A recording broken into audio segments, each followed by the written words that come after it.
If you're making good money, but you can't stop working, if you feel guilty every time you're not being productive, if you've built a successful business, but you feel trapped by it, this isn't a time management problem. This isn't a boundary problem. It's an identity problem.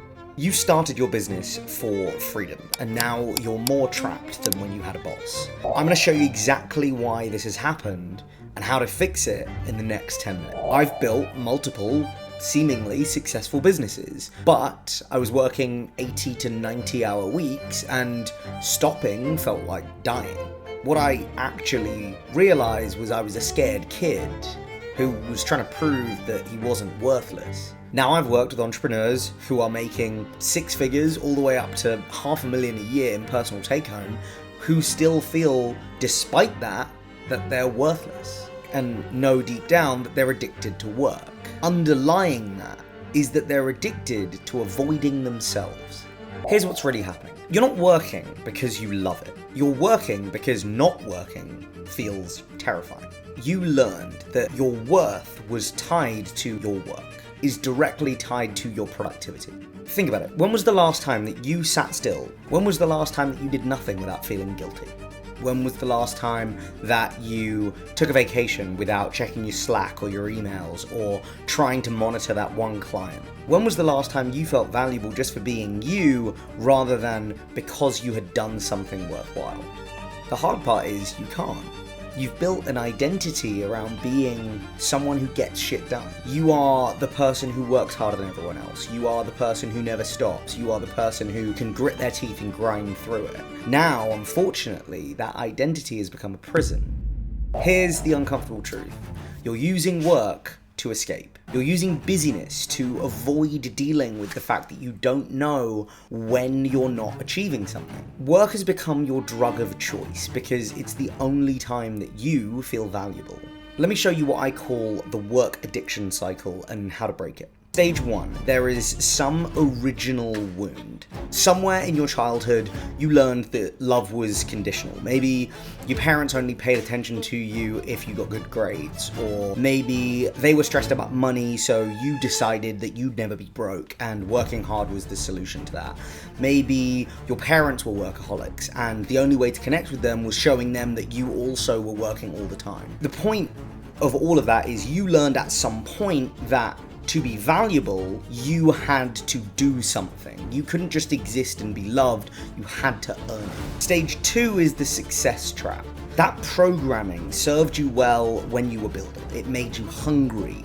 It made you relentless for success. For all intents and purposes, it got you exactly where you are today. But now it's killing you, because the same identity that got you to where you are now won't get you to where you want to go. You've achieved the external success, but you feel like this scared kid aren't good enough. So what do? You keep working, hoping that the next achievement will finally make you feel worthy. It will be the final puzzle piece that makes it all make sense. Stage 3 is the avoidance pattern. So here's where things get really fucked up. So you start using work to avoid the very feelings that work was supposed to fix. You want to avoid anxiety, but the work creates anxiety. You want to feel valuable, but then you never feel valuable enough. You want to feel in control, but it always feels like there's something out of your control that you are trying to beat or conquer. Stage 4 is the identity prison. Now you're trapped. You can't stop working, because if you do, that means facing the fact that unfortunately, you don't know who you are when you're not achieving something. You've built your entire identity around being productive, so being unproductive feels like death. The break point is choice recognition. Is where everything changes. The moment that you realize working isn't about the work, it's about avoiding yourself, you get the power back. Because now you have a choice. You can either keep using work to avoid your feelings, or you can deal with the feelings directly.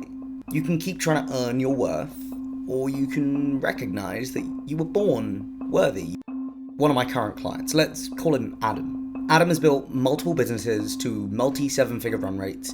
He's had a successful career in investment banking. He is, by all definitions, a poster child for success. But when Adam came to me, he started to freak out. He came to me thinking that he had a delegation problem. I just can't trust anyone to do it right. And unfortunately for Adam, that wasn't the problem. The problem was that Adam's entire identity was built around being indispensable. You know why? When Adam was a kid, his parents got divorced. And in his 7-year-old brain, he decided that it was because he wasn't enough to keep the family together.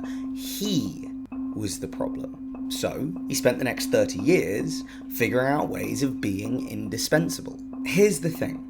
If you're indispensable, you can never stop. Because if you stop, you become dispensable. If you're dispensable, you're now worthless. In one session, we traced this all the way back to that young kid who thought they could save their family by being perfect. We gave him a new choice. Your worth isn't tied to your usefulness. His business didn't collapse. It grew. Because when you stop trying to be indispensable, you start being irreplaceable. So here's what I want you to do now. I call this the Worth Audit. Step 1, catch the pattern. For the next week, ask yourself, every time you feel guilty for not working, what am I afraid will happen if I stop? Write it down. Step 2, find the source. Ask yourself, where did I first learn that my worth was tied to my productivity? There's always a moment, a specific moment where your brain told yourself that that was the truth. Step 3, make a new choice. Right now, choose to believe that you're valuable just for existing. Not for what you do, not for what you achieve. This is just about being you. This isn't about working less. This is about working from choice instead of compulsion. This is about being productive because you want to, not because you have to. Look, you can keep using work to avoid yourself, or you can deal with the real problem. You can keep trying to earn your worth, or you can recognize that you already have it. If you're ready to stop being a prisoner of your own creation, and more importantly of your own success, there's a link in the description. We'll figure out what's really driving your addiction to work and figure out how to break you free from it. Because the goal isn't to work less, the goal is to be free. And freedom starts by recognizing that you're enough already.